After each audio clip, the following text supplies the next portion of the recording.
How many we got now? One,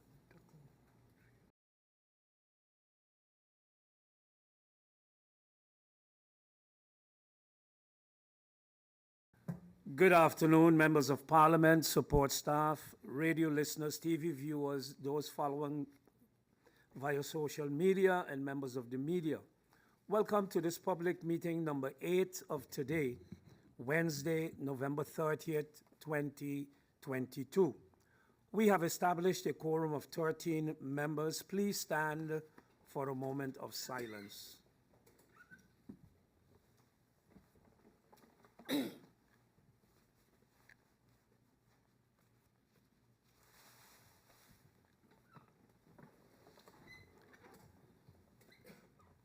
I have not received notice of absence from any other member than Melissa Gomes.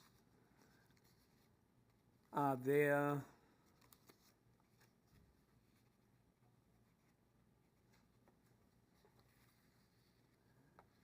domestic violence occurs in all nations and on this friendly island, St. Martin. Most of the cases are left behind closed doors. That's why Domestic Violence Awareness Month was introduced to educate and raise that awareness and bring the support and strength that domestic violence victims need. Domestic violence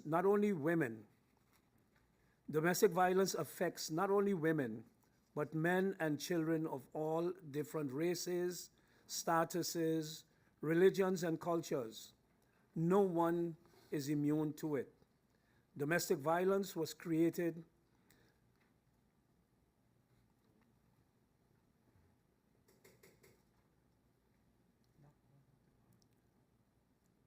not only to bring more awareness to others, but to connect and unify the millions of affected victims that had been battered due to domestic violence. It hopes to break the chains of violence that currently have such a firm grip on our island. Domestic violence shows itself in many forms, whether by punching, slapping, choking, threatening, manipulating, yelling, and many others. No matter the situation, domestic violence is never okay. The purple ribbon is used for many other important causes, but it's also in honor of domestic violence victims and support for growing awareness. Domestic violence is usually done in secret, but let's shout from the rooftops that it should stop. Today, November 30th, 2022, members of parliament were requested to wear the color lilac purple or light purple in commemoration of International Domestic Violence Awareness Month with the theme, Everyone Knows Someone, and in honor of all who have lost their lives through domestic violence by the Voices Foundation. At this point in time, I open the floor for any member of parliament who may have a notification. I see none. Then I go over to the agenda, and we have as agenda points for this public meeting, appointment of chairperson and vice chairperson of parliament. And agenda point 2, presentation and discussion on the proposal Women in Parliament.SX, a caucus for female MPs. And this is documented in incoming document 161 of the current parliamentary year and is dated November 4th, 2022. And I now go over to agenda point 1. Article 57, paragraph 1 of the Constitution states, Parliament shall appoint a chairperson and vice chairperson from among its members. Article 6 of the Rules of Order of Parliament stipulates that Parliament appoints the chairperson and the vice chairperson in the first public meeting to be held after a periodic resignation or dissolution. Furthermore, Article 6, paragraph 2 through 4 state the following. As long as such appointment has not taken place yet, the chairperson or the vice chairperson as appointed for the preceding period acts as chairperson if he forms part of the new parliament. In the absence of such a person, the member of the new parliament who, amongst the members, has had the longest membership in the body, the member who is the oldest in years acts as chairperson. If there is no such person, the member who is oldest in years acts as the chairperson. Parliament can relieve a sitting chairperson or vice chairperson prematurely of his duties and appoint another member as chairperson or vice chairperson. In this case, paragraph 4 is applicable, seeing the fact that the former chairperson of Parliament was relieved of their duties on October 27, 2022. And based on the rules of order, if such takes place, and as long as the temporary vacancy of the chairmanship not been filled, a vice chairperson acts as temporary chairperson, taking the sequence in the presidium into consideration. I am currently the first vice chairperson of Parliament, and hence I have been acting as chairperson since October 27, 2022. Article 8 of the Rules of Order describes some of the tasks of the chairperson. Article 8 of the Rules of Order state the following. 1. The task of the chairperson consists in any case of A. Directing the task of Parliament and the Presidium, B. Ensuring compliance with the rules of order, C. Maintaining order during the deliberations and suspension thereof, D. Executing the decisions taken by Parliament, and E. Representing Parliament. Article 10 of the Rules of Order states in Section 1, if the chairperson is not available, the chairmanship is absolved by one of the vice chairpersons in accordance with the order described in Article 7. The acting chairperson has the same task and authorities as the chairperson. I open the speakers list for anyone wishing to speak on this agenda point, and I see no one wishing to speak. And we go over then to voting.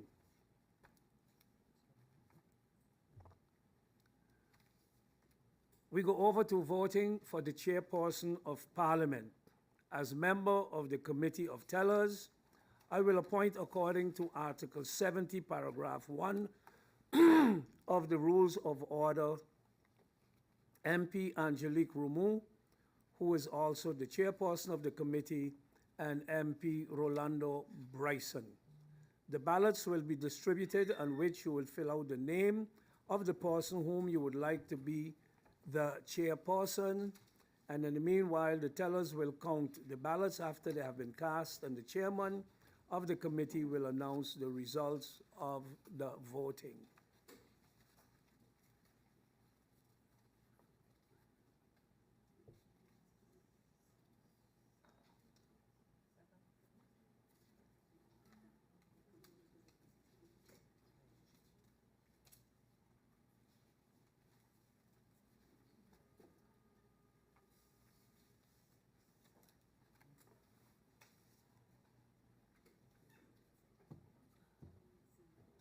Me too.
Mr. Chairman, we have tallied the votes. In total, we have 14 votes cast. We have 1 blank vote. We have 5 votes for MP Westcott Williams, and we have 8 votes for MP Sishat Bijlani.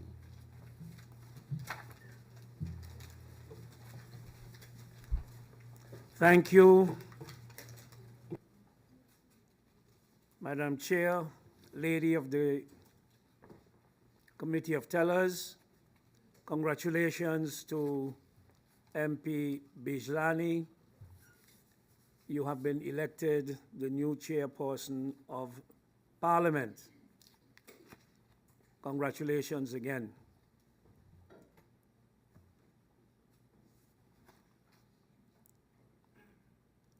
As MP Bijlani was the second acting chairperson, there is now a vacancy for that position, which we will immediately fill. And I maintain the same committee, as they have done a gracious job that I won't make mention of.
Mr. Chairman, we have Yes. tallied the votes, and we have 14 votes cast.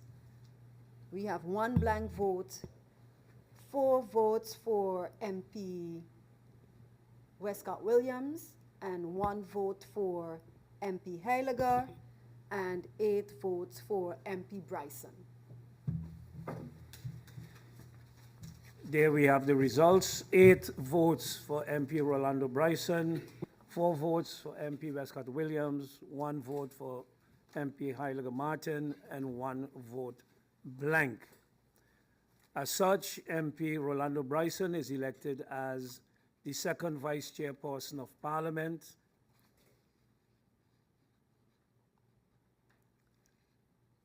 Congratulations to you, MP Bryson, and congratulations to MP Bijlani.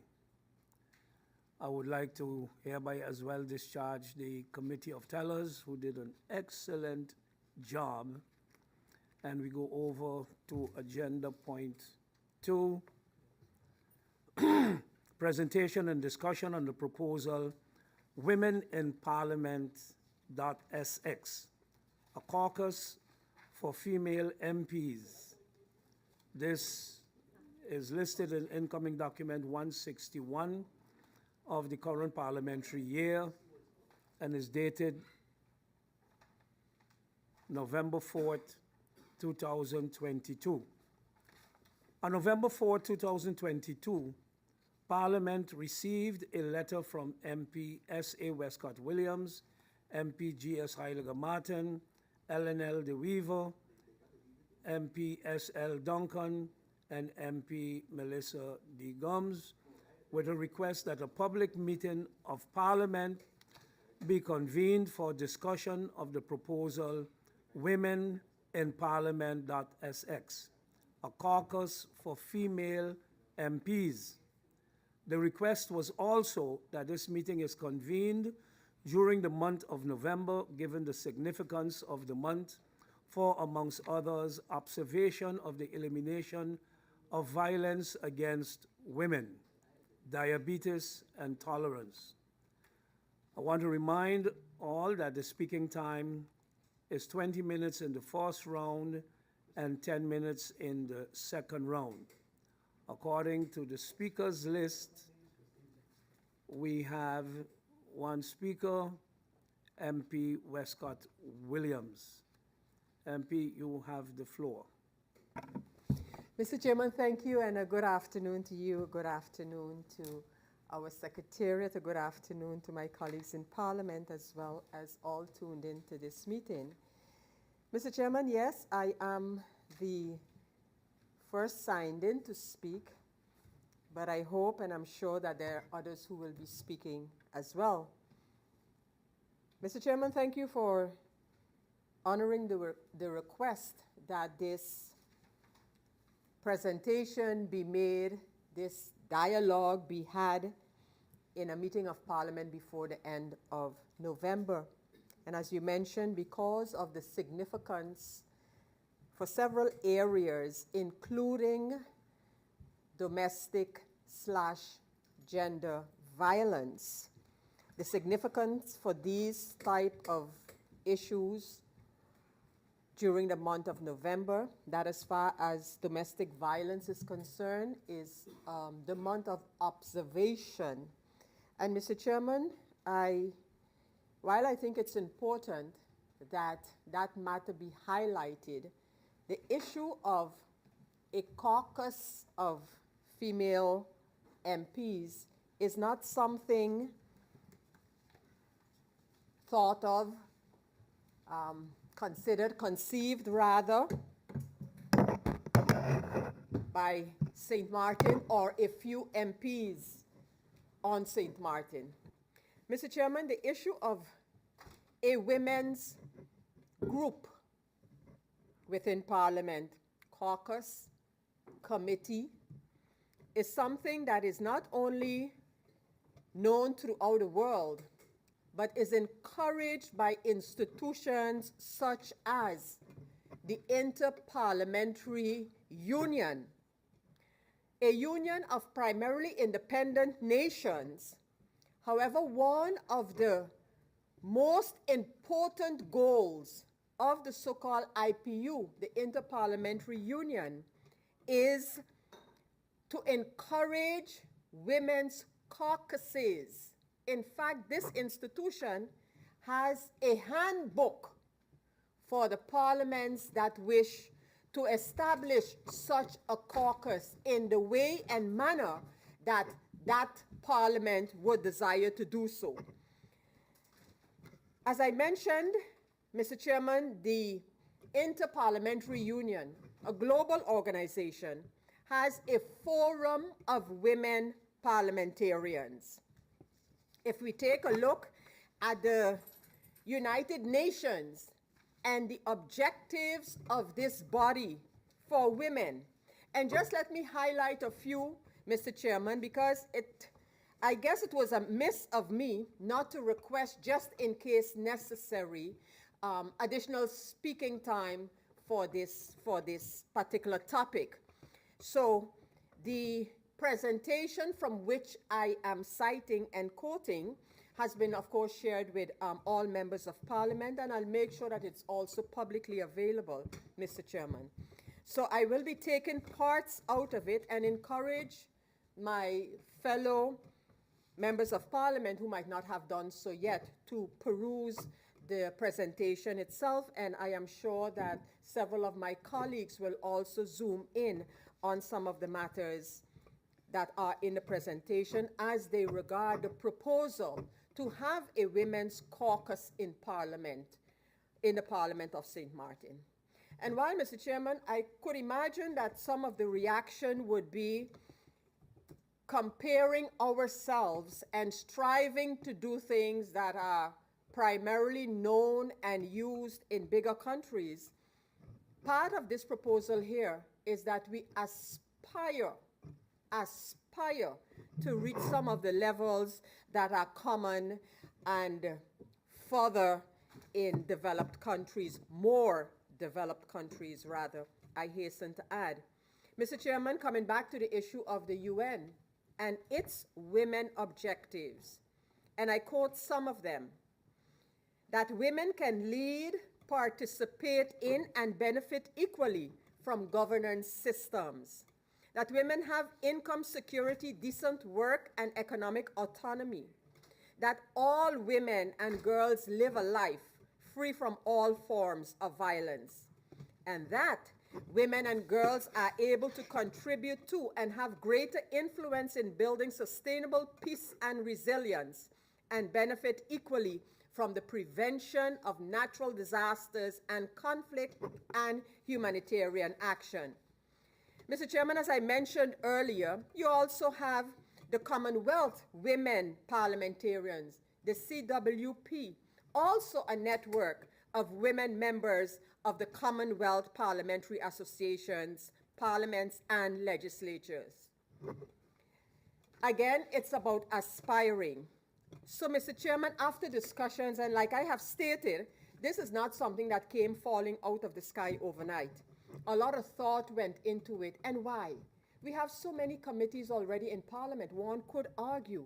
However, Mr. Chairman, the emphasis of this proposal is on the flexibility that it would offer those who are part, and it is recommended and it is meant for all female members of Parliament, but the flexibility that it offers us to debate and to discuss, to eventually come with sound proposals to Parliament, is what makes this particular approach different than the regular committees of Parliament, which of course are according to the procedures of Parliament.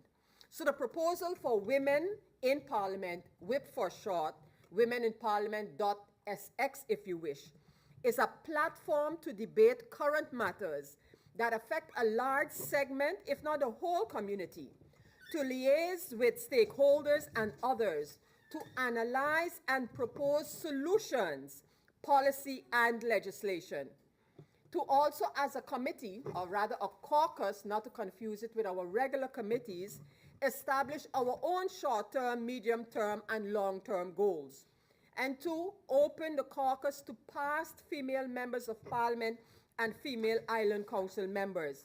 From that, it should be apparent, Mr. Chairman, that it's not about just the 6 of us getting together and discuss the issues that we would have identified as important issues to be discussed and to be pursued, but also to get others involved in the discussion and to be able to do so maybe while under the roof, for the lack of a better word, of Parliament. It is not bound by the strict regulations in terms of a committee, etc. of Parliament. And while we understand we can't be doing this without taking into consideration Parliament's own agenda, etc., but I believe if the will is there to do it amongst ourselves, that I am sure we will be able to make the necessary adjustments as we go along.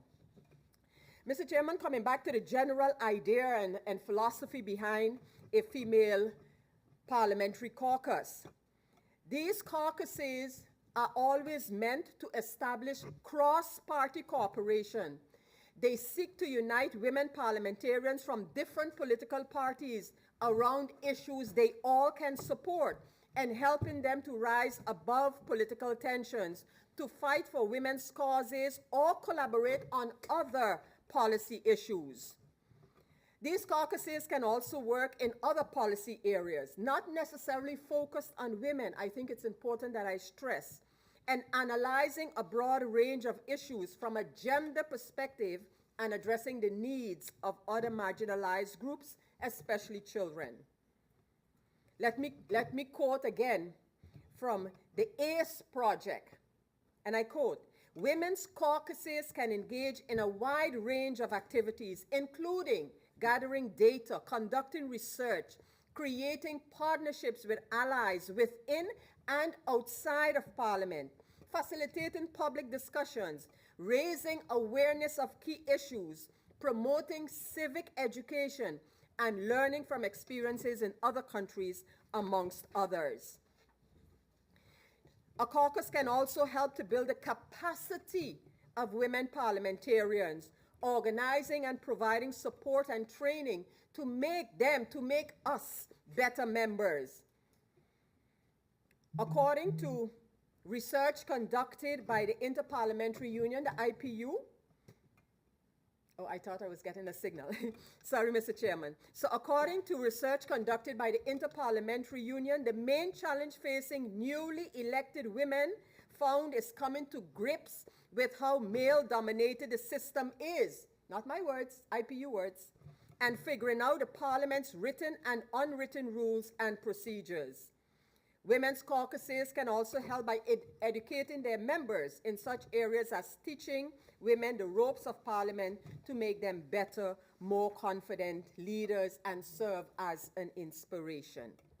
So if we look at all of this, gathered from different places, our objectives are to promote solidarity among women in general and amongst women parliamentarians in particular, to influence policy and legislation from a gender perspective, to raise awareness of gender equality issues in Parliament, to enhance the capacity of women parliamentarians as effective legislators and representatives, and to ensure that gender equality policy and legislation is effectively implemented, to lobby for support from non-governmental and intergovernmental organizations. We have also, Mr. Chairman, indicated how, given our small community, our small parliament, if looking at it from a bigger perspective, how in our particular case we believe that this caucus can work. And it would work with looking for understanding and consensus on the issues that we think are important, to include stakeholders, including government departments, who are often working on some of the same issues that we have spoken about over and over again in the interest of a sustainable development of this country. If one looks at the Sustainable Development Goals, all 17 of them, while there is a specific, let me go back a moment, while there is a specific gender-focused SDG, all of them tie into gender and the promotion of issues under that mantra. So, Mr. Chairman, we hope that we will be able together, right now 6 of us, hopefully more in the future, to identify the policy issues that we believe require deeper examination, collecting data and conducting investigation so as to strengthen the advocacy impact of the caucus. And we want to encourage buy-in from other decision makers inside, I repeat again, and outside of Parliament, because we want to have evidence-based legislative responses. We look at our university, the University of St. Martin, and believe that they can be an important stakeholder and collaborator in these efforts, as research is one of the things that I know the University of St. Martin is engaged in and would like to expand on. So, Mr. Chairman, the proposal is that it is primarily up to those participating in the caucus how the caucus would function. Yes, we know in the back of it, the Parliament of St. Martin has a secretariat, but with their already heavy workload, we wouldn't burden that workload, but rather share the meeting responsibilities amongst ourselves, and only when necessary, request of our secretariat that they assist us for whatever reason. Of course, no formal, let me state it emphatically, no formal decisions can be made by this caucus. No formal decisions can even be made by the committees of Parliament.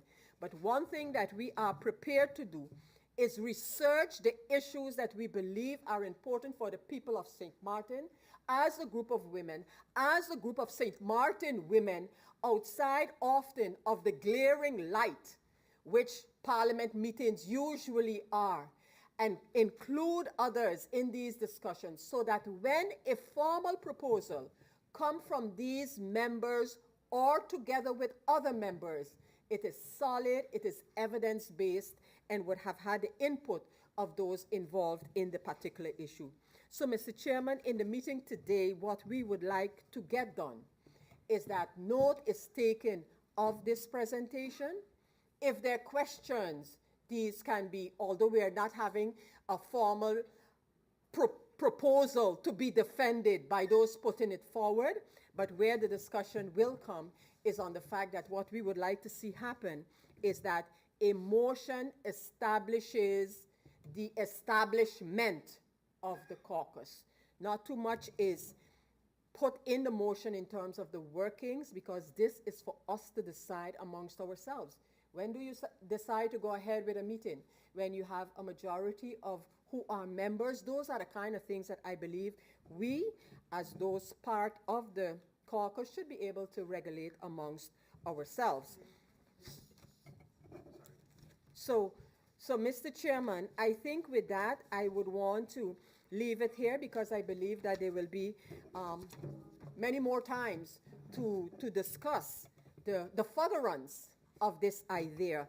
But it should not be so that if tomorrow or next week a group of us are meeting and maybe inviting others to meet with us, and then to be asked, but what group is this? So the establishment of the caucus is to make it known to Parliament, or to have Parliament endorsement of the establishment, as well as the people of St. Martin at large, to understand that in our view, much can be accomplished if we have the opportunity, not restricted and constrained by Parliament procedures, to discuss issues, have dialogue with others, and work on coming with solid, evidence-based proposals to Parliament.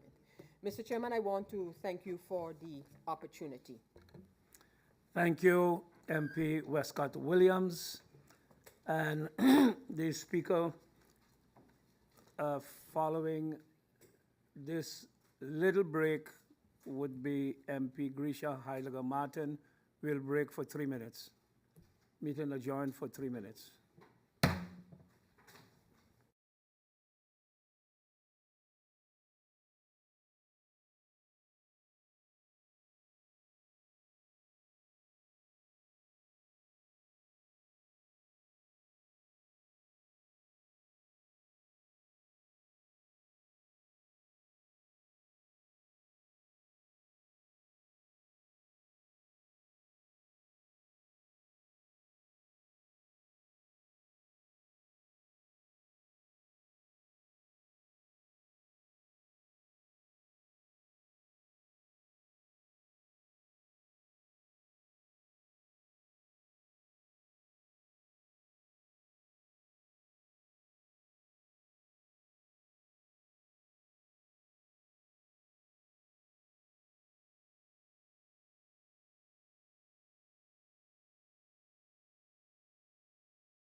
Welcome back. Before I give the floor to MP Grisha Halliger Martin, honorable members of parliament, thank you for your support, your trust, and for electing me as the president of parliament. After having served for over 6 years in parliament and over a year as a vice president, I am honored to be in an elevated role of service. As members of parliament, we all need to be accessible, relevant, and honest. We need to freely present our voices and needs of our respective constituents, but we do so within the boundaries of our constitution and rules of order. Once again, thank you all in the trust you have put in me. I will always uphold the Constitution. I shall follow and perform all my duties as laid down in the rules of order. Thank you, and I give the floor to MP Grisha Halliger Martin. A pleasant good afternoon to you, Mr. Chair. Good afternoon to our Secretary General. Good afternoon to my fellow colleagues and those visiting with us in the Tribune. Mr. Chairman, just before me, my colleague, MP Westcott Williams, gave a full explanation of the Women in Parliament caucus. I would like to give my view on what I think it would mean for us, as I wholeheartedly believe in establishing this Women in Parliament caucus for the first time in St. Martin. I believe that empowering women can be seen as promoting a woman's self-worth, their ability to determine their own choices, their right to influence social change for themselves and others. I believe that by standing for equality, this caucus will be able to help other women speak up and empower them. Malala Yousafzai, a Pakistani female education activist and the 2014 Nobel Peace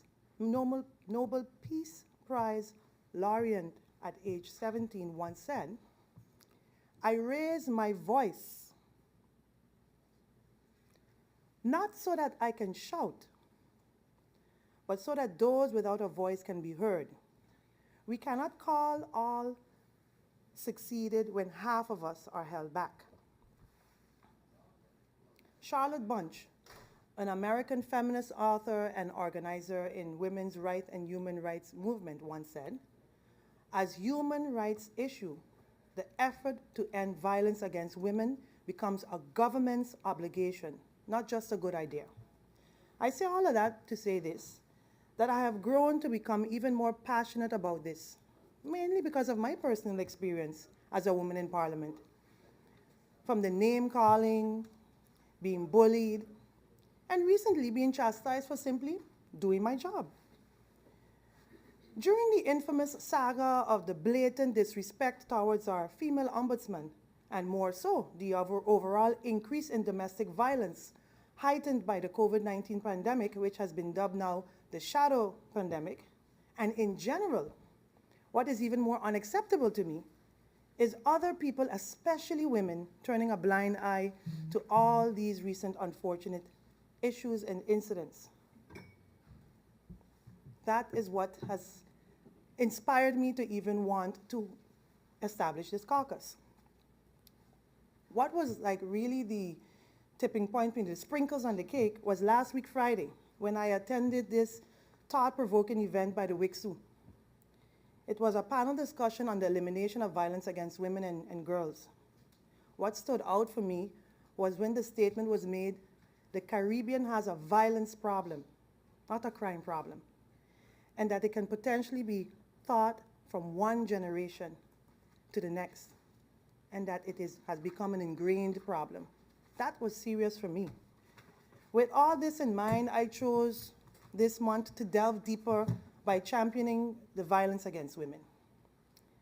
I'm presently working on a suggestion letter to the Minister of Public Health, Social Development and Labor to consider perhaps establishing a rehabilitation program for the perpetrators of violence against women, because simply incarcerating them isn't enough. It's more complex and deeper than we can ever begin to imagine, Mr. Chairman. I believe that a rehabilitation program in place would hopefully be a step forward in resolving it, hopefully for good. In addition, through this caucus, once established or acknowledged by this Parliament, My plan is to work on awareness campaigns, forums, workshops, focus groups, and if need be, legislation when it comes to violence against women. This is just one of the many other items we're going to be championing throughout this caucus. Today, Mr. Chairman, I choose to use my voice to assure change. Today, Mr. Chairman, I choose to be the voice of the voiceless and to help the victims become victors. So with that, Mr. Chairman, I look forward to working with my fellow female members of parliament across party lines, and also look forward to the support by members of parliament on acknowledging the whip caucus. Thank you, Mr. Chairman. Thank you, MP Grisha Heiliger Martin. The next person on the list I have is MP Duncan. MP Duncan, you have the floor. Thank you, Mr. Chairman. Good afternoon to you. Good afternoon to my colleagues here in Parliament, and a good afternoon to all those tuned in. Mr. Chairman, as MPs, we have a responsibility to serve this country and the people of this country, no matter who they are, their interests, to represent them accordingly. But as women in particular in Parliament, I believe that we should highlight those issues affecting women in particular, because we understand more so than anyone else. And there are a number of issues that are unique to women, and that is not only on St. Martin, but all around the world. When we think about the issues that women in particular face, I think about the cost of childcare for the single mother working 2 jobs without extra provisions in the law for extra time off from their job for school meetings, let's say for instance, or for social assistance. So these are areas in which we can do something, because this issue affects more often than not women in particular. What about the woman, Mr. Chairman, who works until 5 and has to come home to cook for her children, but who also has to take care of her elderly mother and father? That work, that love work, is unpaid. And more often than not, it is women who experience these challenges. According to a report from the United Nations, the impact on COVID-19 on women have been quite significant. Around the world, more women have been plunged into poverty, have been infected, and have passed away, and have lost their jobs than men. If I think about the course at NEPA, for instance, after Hurricane Irma, I remember passing NEPA and seeing more women going to the course than was necessary, because we have more hotel cleaners that are women, more restaurant staff that are women. And so if we think about it, our women, especially over the last 5 years, have had to work harder, not only to keep their jobs, but also to develop new skills to switch sectors. So we've seen a number of women going into construction because they don't have any other choice. At the end of the day, they need to do whatever they have to do, not only for themselves, but their families. And these are issues, again, that more often than not our women face. And so women, Mr. Chairman, I think everyone would agree, have been our backbone, the country's backbone. And if we are honest, if we look at women in business, for instance, you walk into a shop owned by a woman, you might see her child sitting down doing their homework, more so if you entered a business run by a man. And unfortunately, I don't have the data and the statistics to back up what I say, but I believe that we could agree that women are affected, especially when it concerns including the family, a little bit more often than men. And so I believe that this caucus is extremely important. Why? Because of the complexities that women face on the island and around the world. And so I wanted to applaud this initiative by MP Westcott Williams. I think it is not only important for us in Parliament to debate the issues that affect us as women in particular, but to also hear from other women in the community that have been leaders, that are entrepreneurs, that take care of children, that run food banks, that do all of the things that are necessary to not only care for the home, but care for the community and our society as a whole. And so I look forward to the support by all my fellow MPs on the creation of this caucus, and I look forward to discussing the issues that affect women moving forward. Thank you, Mr. Chairman. Thank you, MP Duncan. The next person I see is MP Ludmila De Wever.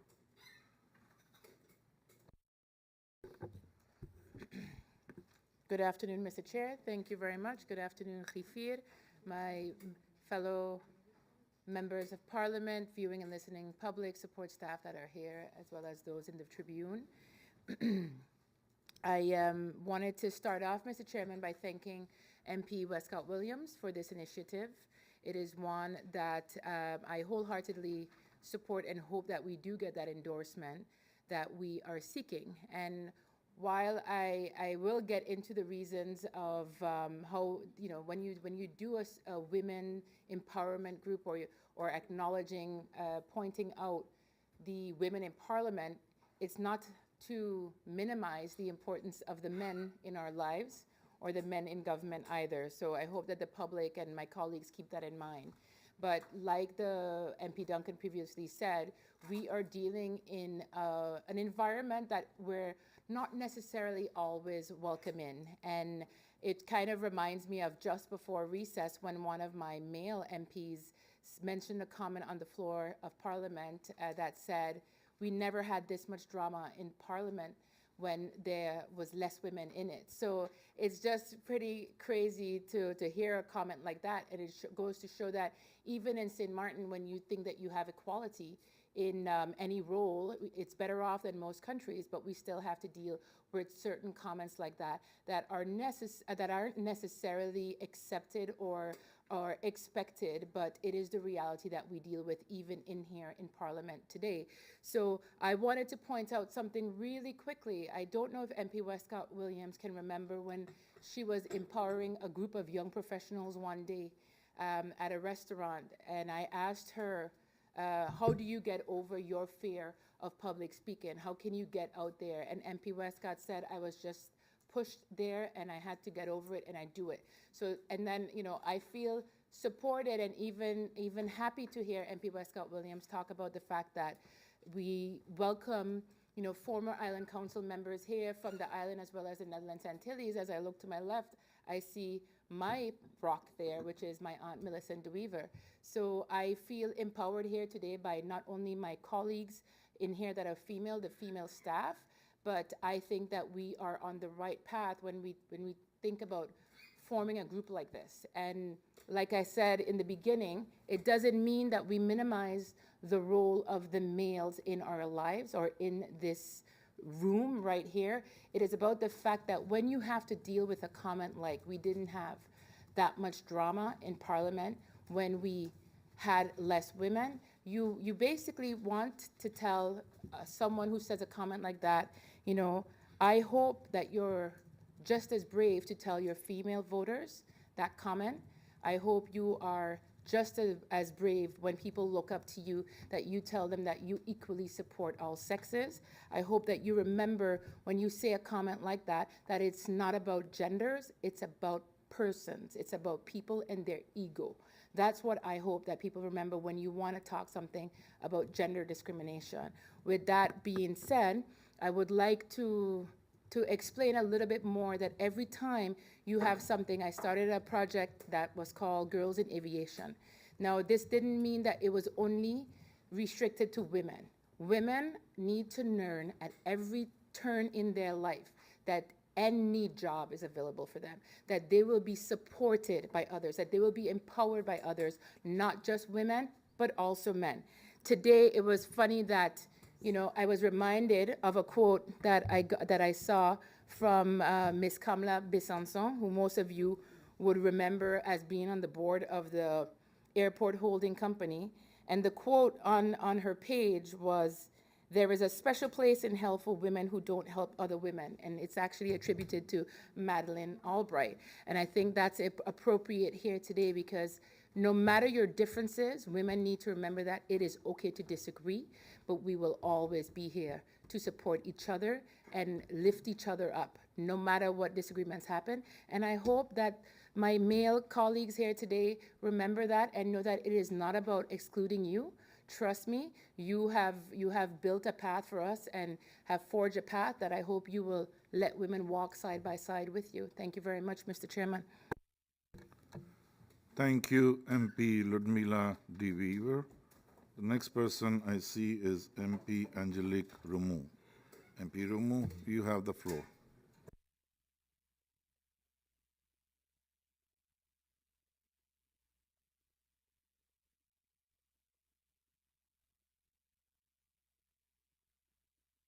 Thank you, Mr. Chairman. A pleasant good afternoon to you, Mr. Chairman. A pleasant good afternoon to my colleague MPs, to the viewing and listening public, and to all of those women who are suffering in silence, those who are empowered, women in general.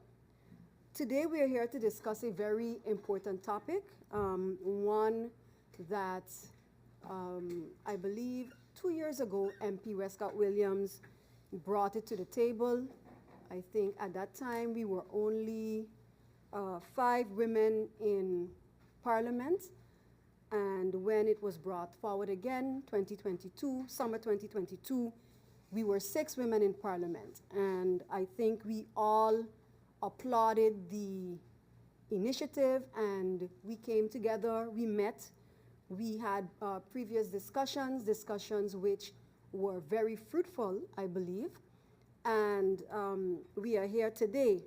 Nevertheless, I just want to state that in reading and going through the presentation, unfortunately, I would like to say, and I look to MP Westcott, I want to say, due to technology, I missed out on follow-up meetings because MP Westcott showed where she had initially tried to reach me, and that didn't happen. And I was not able to sit in on the further discussions. So a lot of what I'm seeing here today is new to me, because we had a discussion this morning and it was pointed out where the documents was. I printed it out, and also the draft motion, which will be presented later as well, was brought to my attention. Having said that, there are quite a number of slides in the presentation that stood out for me, and I'm going to make mention of it because you can easily assume at times, but I totally always believe in dialogue. Something as important as this document definitely needs the support of the entire Parliament, but moreover so, I believe, as women. You know, we cannot say that we are supporting each other, but our actions seem different. And I'm saying that because this morning when I spoke to MP Westcott, I said to her, I almost assumed that I was being left out of the discussions because I had not received the information prior.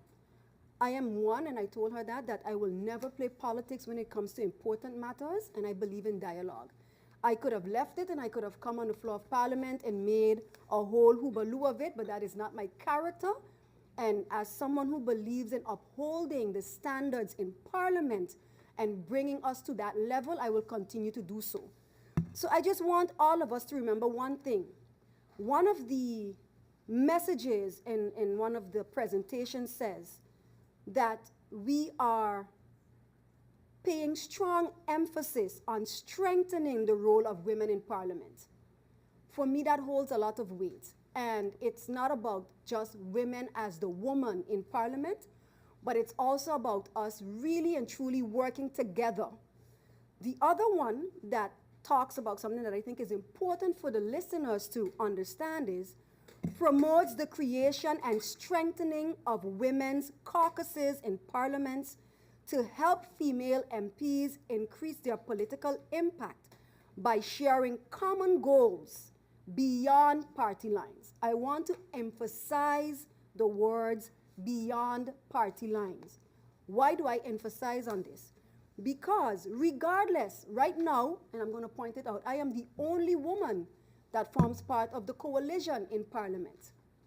We have 5 other women who are not in the coalition, and I will never ever disrespect my colleagues, and I will never ever go against anything that I think is in the benefit of the people of St. Martin. And I want to make that abundantly clear. And I want to share it with my colleagues who are sitting behind of me and the one sitting next to me, that when we do things and it's really in the benefit of women or the people of St. Martin, we do speak to each other. We do have that dialogue. We do sit down, because remember, our job is to represent every single person in St. Martin. And I want us to not only write things on paper, but I want us to act it out. I want us to show the unity, to show the unison in here, regardless of party lines. So MP Westcott knows, I said to her from the beginning, this has my full support, because I'm a team player when it comes to things that are going to benefit the development of mankind. In this case, benefit all the young women and women who aspire to be leaders in this community. They're watching us. They're watching our behavior. And I want us to always remember that with every decision we take here on the floor of Parliament, not only young women are watching us, young men. The future of St. Martin is watching us, and we have to lead by example. So I just wanted to share that, Mr. Chairman, because I'm fully on board with this. MP Westcott shared with me the motion. I had few changes that I don't think are anything minor that cannot be worked with. And once those are taken into consideration, the motion has my full support, because this is not about Angelique. It is not about MP Westcott. It's not about MP Heiliger Martin. It's not about MP Ludmilla de Weaver. It's not about MP Solange Duncan. It's about the people of St. Martin, the women of St. Martin, and everything that encompasses the development of country St. Martin. I thank you, Mr. Chairman. Thank you, MP Ramu. The next person I have is MP George Pantaplet. MP George, you have the floor. Thank you, Mr. Chairman. Good afternoon to the chair, my colleagues in Parliament, of course, the persons who are viewing, the person who are listening or Khifir. Mr. Chairman, some might ask, why am I standing to speak on this matter? I believe, Mr. Chairman, that it is a very, very important issue. And, you know, unfortunately, there are too many that have understood the importance of women in the world. I always like to use an example that I heard from a preacher from Africa, from Zimbabwe, when he said, when God wanted to make man, what God did, God used the earth. And we always talk about Mother Earth. When you talk about the computer, said a motherboard. It shows you the female importance. And this preacher said, he said, what God did, God took his hands and he put his hands into Mother Earth and formed man from the earth. And then when he breathed into man his spirit, man became a living soul. And then he put man to sleep and he took from his side by side, woman. The Red Sea took a rib and he made it into a woman. The importance of not the man being above, but being side by side, walking equally. So I believe that is important. One of the countries, Mr. Chairman, that is the prime example of the importance of women in politics is Rwanda. 61.25% of the women are parliamentarians in Rwanda. 36%, I believe, are in executive branch. So why do I say this? You all know my trend already when it comes to some things now. Africa is the continent of all examples. And if you go down in history, Mr. Chairman, one will realize that the issue of the role of women in the continent of Africa is something that actually was a total survival of the continent of Africa because of the resilience of women. And I think that while, as the women continue on this process, that there is dialogue. Of course, in the region, I think 189 countries signed the Beijing Declaration in 1995 in order to empower women and so on. So I believe that it should not only be a discussion, Parliament here in St. Martin, or in the Islands Antilles, or in the Kingdom I made, but also in the region. It should be something with the Zoom that we have and so on, all over the world. The world is small because of communication, and I believe Mr. Chairman should take it as far as we can. Because in the final analysis, without women, where are we? So I just want to congratulate those who have started. I heard MP Westcott Williams and all those who are part of the group and so on that's going to have, I think, Parliament is called Parliament Women SX, if I'm correct. I believe it's important that it is not only talk, but it becomes action, because that is the only way you can get things done. So again, congratulations, Mr. Chairman, and much success to the organizers of this committee. Thank you, Mr. Chairman. Thank you, MP George. The next person I see is MP Bryson. MP Bryson, you have the floor. Thank you, Mr. Chairman. Good afternoon to yourself, the Secretary General, my colleague, members of Parliament, those in the Tribune, and those following by various forms of media.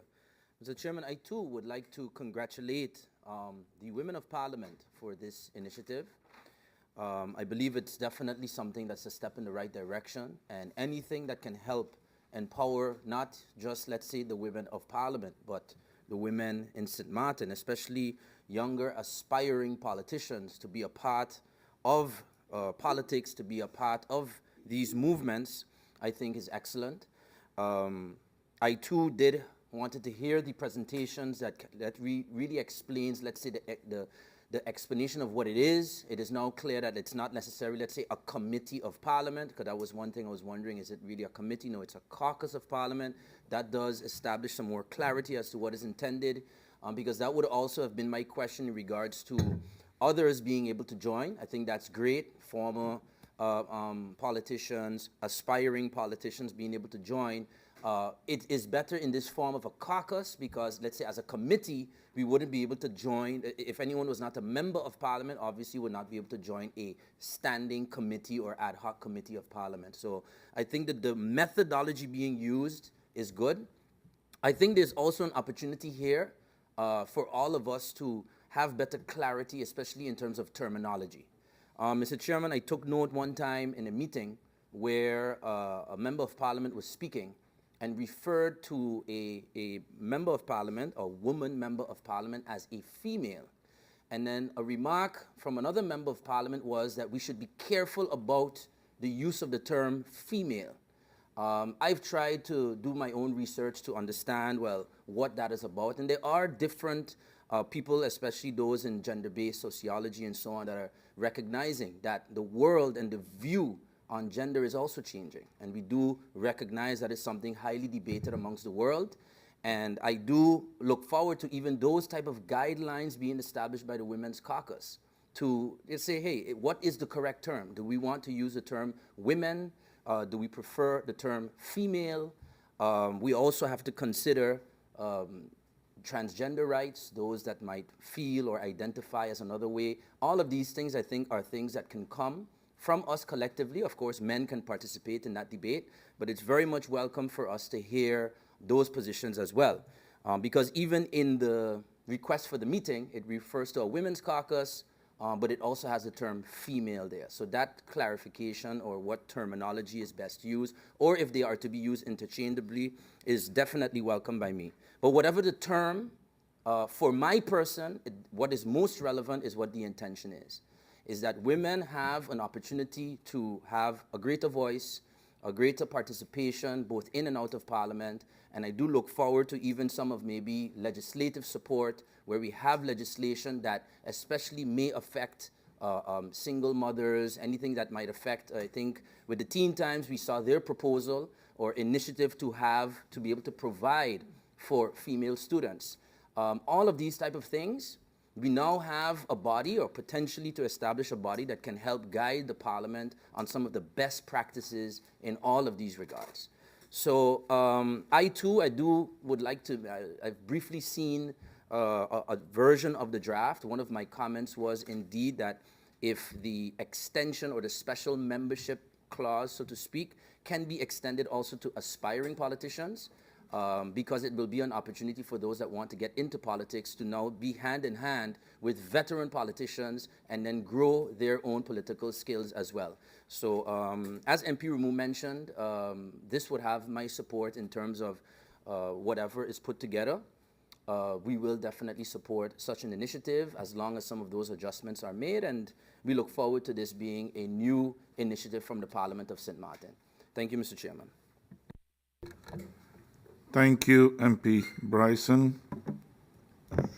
I see there are no more speakers, so I will... Point of order, Mr. Chairman, if I may? Yes, MP Sarah Westcott-Williams. Thank you so very much. Mr. Chairman, before you go over to the second round, if you would allow us, and I ask on behalf of several members of Parliament, 10 minutes, please, before we go over to... Yes, a break of 10 minutes before we go over to the second round, so by 3:35. All right, let's have a 10 minutes break. Thank you. Anyone seconding it?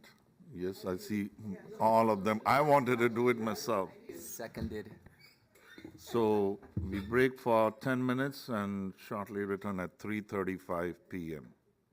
Meeting adjourned.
Welcome back.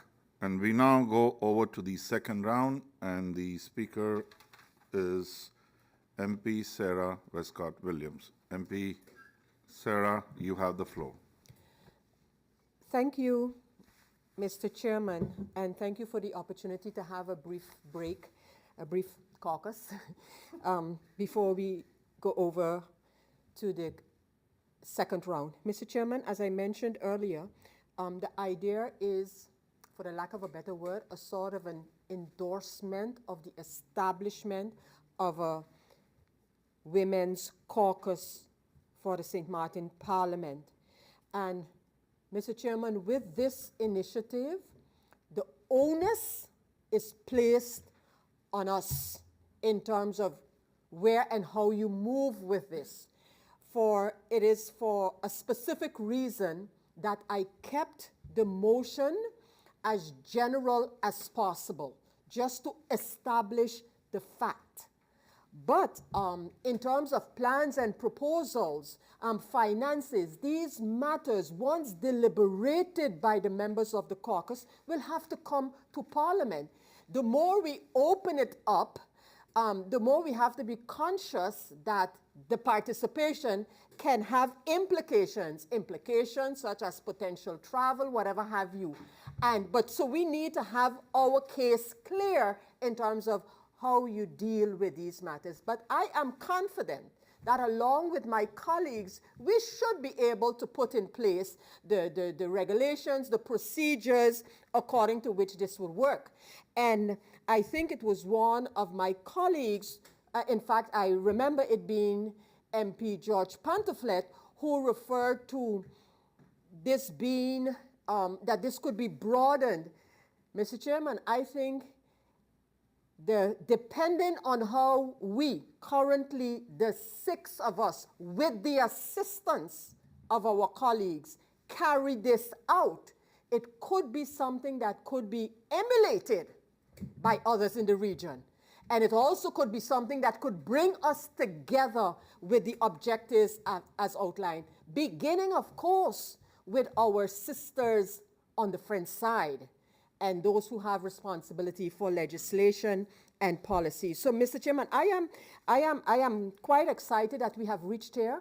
Again, as a colleague mentioned, it has been a while in the making. It's not something because of the current situation and situations that we came with this proposal. In fact, it was even before some who are now with us are with us in the Parliament. So, Mr. Chairman, before my time runs out, Mr. Chairman, in order to establish the caucus, we have a proposal for a motion. We have a draft motion that would read, or reads, the Parliament of St. Martin, in its meeting of today, November 30th, having considered the presentation of women in Parliament on Wednesday, November the 30th, 2022, cognizant of the global efforts to give women a stronger voice in their parliaments, recognizing the Beijing Declaration and Platform for Action for Balanced Political Participation and Power Sharing between Men and Women, the 2030 Agenda for Sustainable Development considers achieving gender equality and women's empowerment integral to each of the 17 Sustainable Development Goals. That recently concluded Declaration of Kigali named gender equality and gender-sensitive parliaments as drivers of change for a more resilient and peaceful world at the end of the 145th IPU Assembly in Kigali, Rwanda, resolves to establish a St. Martin Women's Parliamentary Caucus as a platform to debate current matters that affect a large segment, if not the whole community, to liaise with stakeholders and others to analyze and propose solutions, policies, and legislation. That the caucus will bear the name of Women in Parliament, WIP for short, WIP. That all female members of Parliament are welcome to become a member, that others can be admitted as extraordinary members, such as former members of Parliament, the Island Council of the Island Territory of St. Martin, women in politics and women with political aspirations, that the caucus will regulate its own proceedings and rotate the task amongst themselves, that annually a plan will be submitted to Parliament outlining the caucus plans for the coming year. Mr. Chairman, this motion, which of course will be copied, has been signed by the members Westcott, De Weaver, Bijlani, Duncan, Peterson, Pantoflet, Bryson, Heiliger Martin, and I think MP, no, I have MP George Pantoflet. There's a signature here. MP Rameau, okay, and MP Richardson. The names were not written, hence I was not sure about the signatures. But these are the persons who have signed off on this motion, Mr. Chairman, and with your indulgence, I will now present that motion.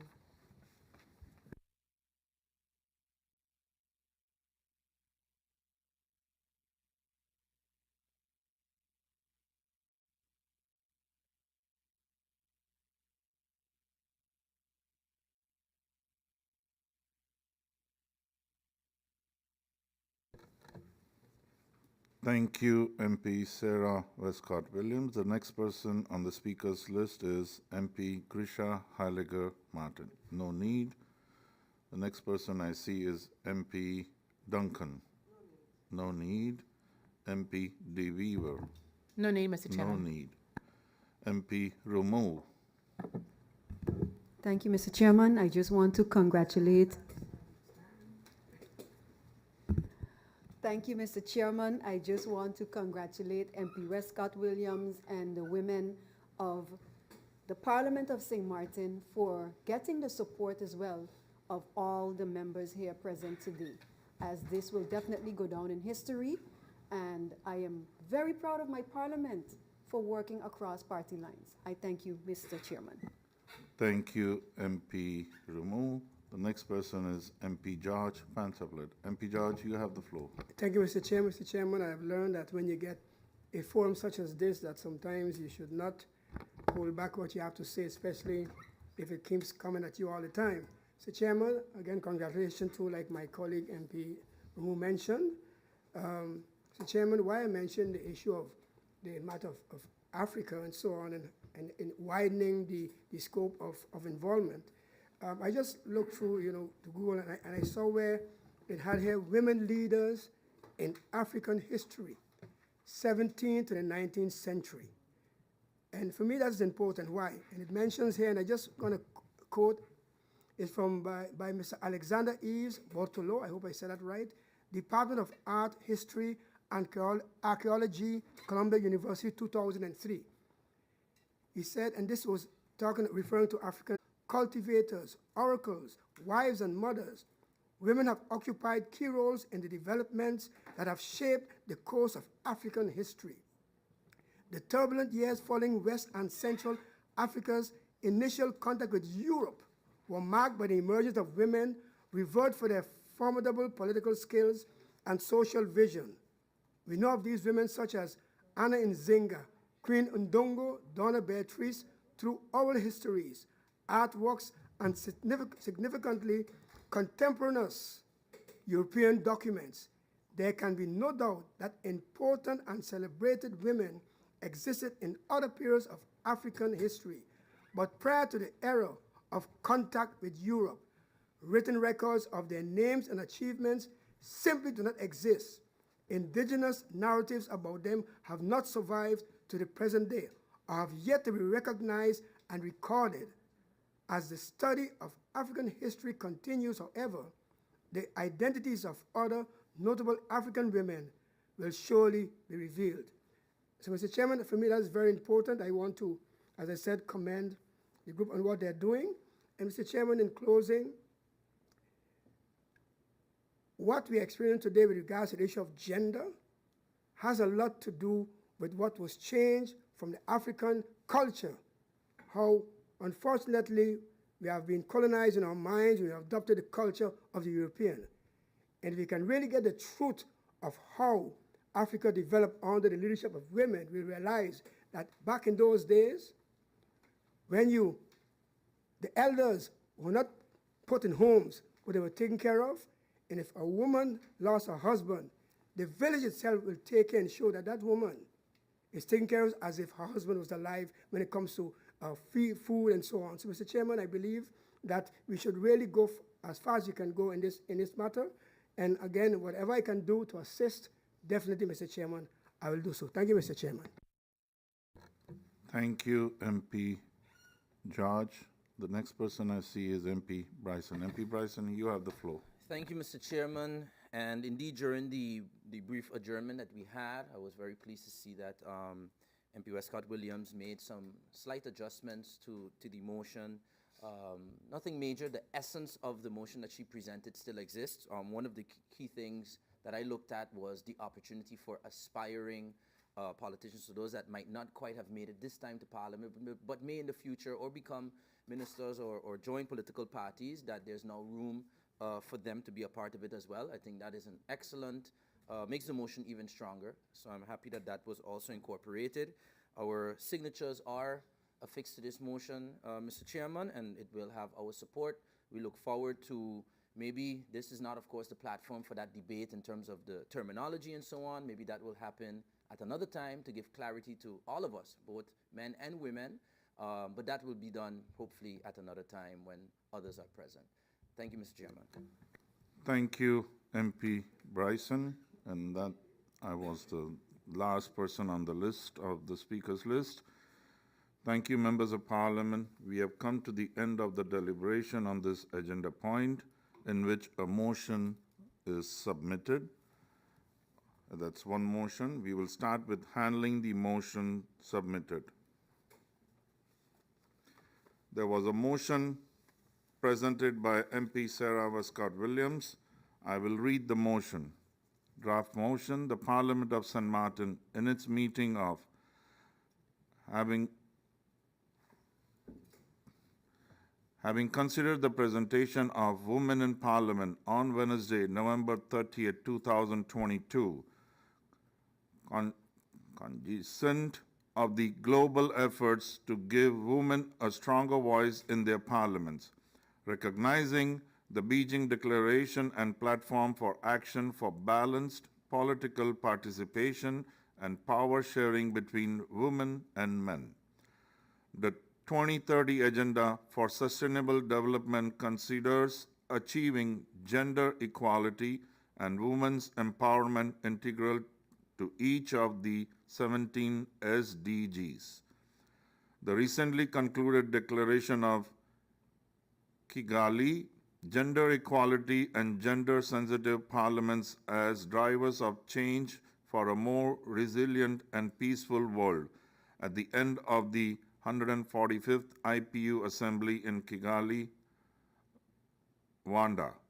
Resolves to establish a St. Martin Women's Parliamentary Caucus as a platform to debate current matters that affect a large segment, if not the whole community.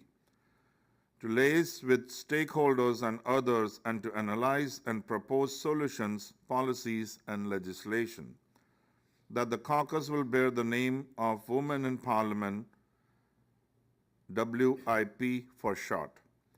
That all female members of Parliament are welcome to become a member.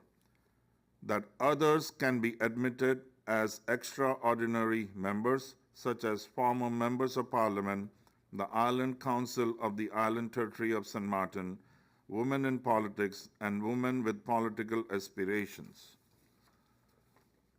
That the caucus will regulate its own proceedings and rotate the task amongst themselves. That annually a plan will be submitted to Parliament outlining the caucus plans for the coming year. Signed by MP Sarah Westcott, MP Ludmila D. Weaver, MP Bijlani, MP Duncan, MP Pantaflet, MP Bryson, MP Grisha Halliger Martin, MP Peterson.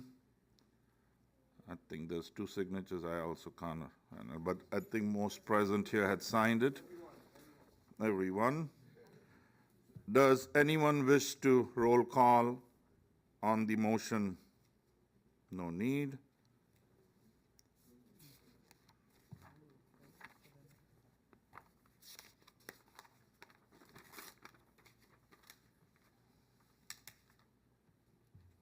If there is no need for a roll call on the motion is accepted unanimously.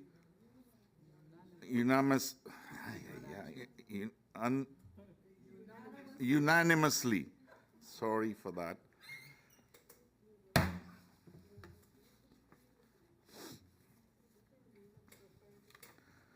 Ladies and gentlemen, we have come to the end of this meeting. I thank you all for your participation, and I hereby close this public meeting.